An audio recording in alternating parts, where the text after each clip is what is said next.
we have top dead center established on our engine here, we're going to go ahead and put the distributor in.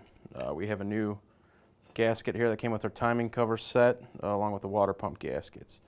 As we put this in, it's going to line up with the oil pump with this slot here, and this gear is going to mesh with our cam.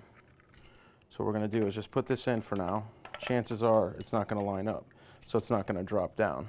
A lot of guys, we want to try to fire number one, so a lot of guys want cylinder number one to fire somewhere in this area as far as their rotor phasing is concerned. So we're lined up with the cam gear, but we're not dropping down all the way. That's because the oil pump shaft and the distributor are not lining up. So what we want to do is pull this out, take a long screwdriver, and you can see down in here where your oil pump shaft is. So you want to give that a little bit of a turn.